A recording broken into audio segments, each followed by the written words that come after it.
یہ 2000 سال قبل مسیح کی بات ہے، جب طوفان نوح علیہ السلام کی تباہی کے بعد اللہ تعالیٰ نے سرزمین عرب پر ایک ایسی قوم پیدا فرمائی جو دنیا میں سب سے طاقتور، مضبوط اور توانا افراد پر مشتمل تھی۔ یہ لوگ جسمانی خوبصورتی، سرخ سفید رنگت اور وجاہت میں اپنا ثانی نہیں رکھتے تھے۔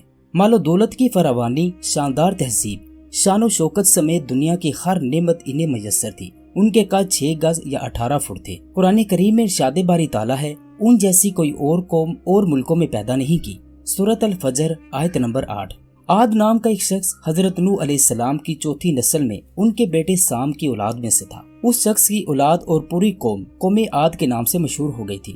بعض کتابوں میں اس شخص کا شجرہ نسب یوں بیان کیا گیا ہے: عاد بن اوس بن ارم بن سام بن نوح۔ وہ عرابی تھے جو بہت لمبے اور مضبوط ستونوں پر قائم کردہ عالیشان محلات میں رہا کرتے تھے۔ قرآن کریم نے انہیں ارم ذات العماد یعنی ستونوں والے کے نام سے یاد کیا ہے۔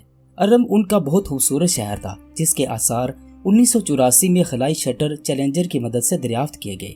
یہ علاقہ آج کل عمان کا حصہ ہے۔ طوفان نوح کے بعد قوم عاد ہی وہ پہلی قوم تھی جو بتوں کی پجاری تھی۔ قوم عاد نہایت زور آور اور بہادر قوم تھی۔ وہ سب بت پرست تھے۔ ان کے بتوں کے نام سمود اور حب تھے۔ ابن کثیر میں تیسرا نام سمد بیان ہوا ہے۔ مختلف کتب میں ان کے بتوں کے مختلف نام بیان کیے گئے ہیں۔ کچھ نے بتوں کے نام صدا، سمود اور وہرا بتائے ہیں۔ ان کے معبود بھی قوم نوح کی طرح پتھر کے 5 بت یعنی ود، سوا، یاؤس، یعوق اور نصر ہی تھے۔ کفر اور شرک کے سمندر میں غرق قوم عاد کی بدعمالیاں جب اپنی تہا کو پہنچ گئیں تو اللہ تعالیٰ نے انہی کی قوم کے ایک نیک اور صالح بندے کو ان پر پیغمبر بنا کر مبعوث فرمایا۔ یہ حضرت ہود علیہ السلام تھے جن کا تعلق قوم عاد ہی سے تھا۔ قوم عاد عربی نسل تھے۔ حضرت ابو ذر رضی اللہ تعالیٰ عنہ نے حضور اکرم صلی اللہ علیہ وآلہ وسلم سے ایک طویل حدیث روایت فرمائی جس میں انبیاء اور رسولوں کا ذکر ہے۔ اس میں حضور صلی اللہ علیہ وآلہ وسلم فرماتے ہیں کہ انبیاء میں سے 4 انبیاء عربی ہیں: حضرت ہود علیہ السلام، حضرت صالح علیہ السلام، حضرت شعیب علیہ السلام اور تمہارا نبی اے ابو ذر یعنی محمد صلی اللہ علیہ وآلہ وسلم۔ حضرت ہود علیہ السلام عاد کی سب سے معزز شاخ خلود کے خوبصورت شخص تھے۔ حضرت ہود نے ان سے کہا، بھائیو، ایک اللہ ہی کی عبادت کرو، اس کے سوا کوئی تمہارا معبود نہیں۔ قوم عاد کے سرداروں نے جواب دیا، تم ہمیں احمق نظر آتے ہو اور ہماری نظر میں تم جھوٹے ہو۔ حضرت ہود علیہ السلام نے کہا، میں رب العالمین کا پیغمبر ہوں اور اللہ کا پیغام تم تک پہنچاتا ہوں۔ کہنے لگے، تم ہمارے پاس اس لیے آئے ہو کہ ہم اپنے ان معبودوں کو چھوڑ دیں جنہیں ہمارے باپ دادا پوجتے تھے اور صرف ایک اللہ کی عبادت کریں؟ اگر تم سچے ہو تو جس عذاب سے ہمیں ڈراتے ہو وہ لے آؤ۔ حضرت ہود علیہ السلام 50 برس یا اس سے بھی زیادہ نصیحت کرتے رہے۔ کبھی انہیں اللہ کی عطا کردہ نعمتیں یاد دلاتے تو کبھی عذاب الہی سے ڈراتے۔ طوفان نوح کی ہولناکیوں کا ذکر فرماتے، لیکن وہ غرور اور تکبر میں اندھے اور بہرے بنے رہے۔ انہیں اپنی طاقت پر بڑا گمنڈ تھا۔ قوم عاد کے 13 خاندان تھے۔ عمان سے لے کر یمن تک ایک طویل علاقے میں ان کی بستیاں تھیں۔ سرسبز و شاداب کھیت، پھلوں پھولوں سے لدے باغات، میٹھے پانی کی بھل کھاتی ہوئی نہریں، خوبصورت آبشاریں اور تندرست و توانا مضبوط قد آور جسامتیں۔ انہی سب نعمتوں نے انہیں شدید گھمنڈ میں مبتلا کر رکھا تھا۔ حضرت ہود علیہ السلام نے اپنی قوم کو راہ راست پر لانے کے لیے بڑی جدوجہد کی، لیکن قوم عاد کے لوگ آپ کو جادوگر اور سحر زدہ شخص خیال کرتے تھے کہ جنہیں ان کے پتھر کے باطل خداؤں نے دیوانہ بنا دیا تھا۔ بالآخر وہ لمحہ بھی آ گیا جب حضرت ہود علیہ السلام نے برگاہ الہی میں دعا فرمائی، اے میرے پروردگار، انہوں نے مجھے جھوٹا کہا ہے، اب تو میری مدد کر۔ اللہ تعالیٰ نے اپنے نبی کی دعا قبول فرمائی اور قوم عاد پر عذاب کی ابتدا ہو گئی۔ بادلوں کے فرشتوں کو حکم ملا کہ اب بارش نہ برسائی جائے۔ چشمے کے فرشتے کو حکم ملا کہ ان کے چشموں اور آبشاروں کو خشک کر دو۔ دیکھتے ہی دیکھتے شادابی ویرانے میں بدلنے لگی، مویشی مرنے لگے، پھل اناج ناپید ہو گیا۔ پوری قوم خشک سالی کا شکار ہو کر بدحال ہو گئی۔ یہ سلسلہ مسلسل 3 سال تک چلتا رہا۔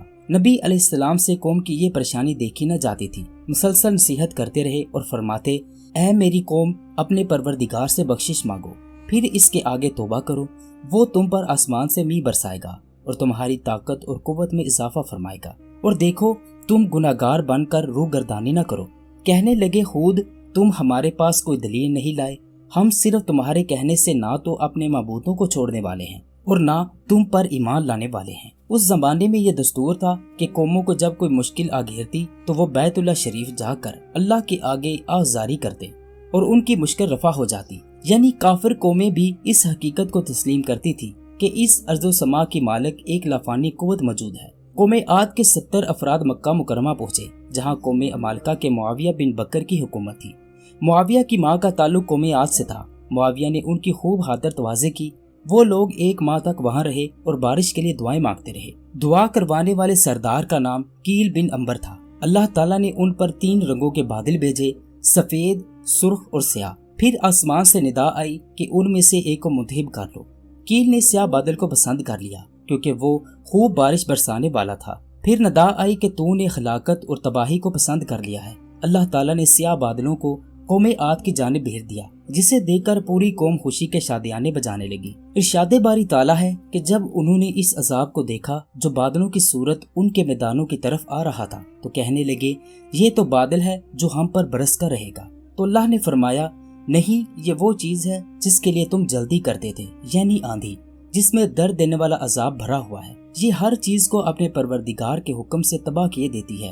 گناہ گار لوگوں کو ہم اسی طرح سزا دیا کرتے ہیں۔ سورہ احقاف آیات 24-25۔ اس تیز ترین آندھی نے قوم عاد کا ستیہ ناش کر دیا۔ اللہ نے یہ عذاب 7 رات اور 8 دنوں تک مسلسل جاری رکھا۔ اس آندھی نے کسی جاندار کو زندہ نہ چھوڑا۔ غاروں، پہاڑوں، گھروں، محلات اور قلعوں کے اندر سب کو فنا کر ڈالا۔ بحیرہ عرب اور بحر احمر کے درمیان عمان، حضر موت، بحرین اور مغربی یمن تک ایک وسیع صحرا ہے جسے صحرائے الاحقاف کہتے ہیں۔ یہ دنیا کے عظیم صحراؤں میں سے ایک ہے جس کا رقبہ ایک اندازے کے مطابق 6,50,000 مربع میٹر ہے۔ اس صحرا میں سفید اور باریک ریت کے ہزاروں فٹ اونچے پہاڑ نما ٹیلے ہیں جہاں کوئی بھی چیز پھینکی جائے تو منٹوں میں غائب ہو جاتی ہے۔ کسی زمانے میں یہ دنیا کا سرسبز علاقہ تھا اور وہاں یہ قوم عاد آباد تھی۔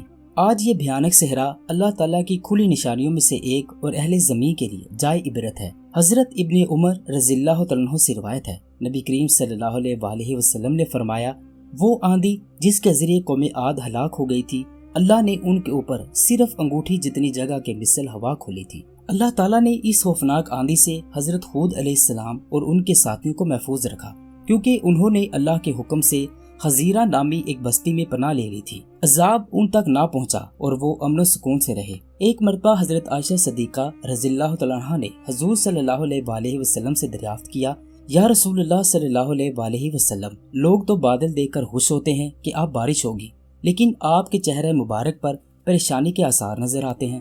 آپ صلی اللہ علیہ وسلم نے فرمایا، عائشہ، اس بات کی کیا ضمانت ہے کہ اس بادل میں عذاب نہیں ہوگا، جبکہ قوم عاد ہوا کے عذاب سے ہلاک کر دی گئی۔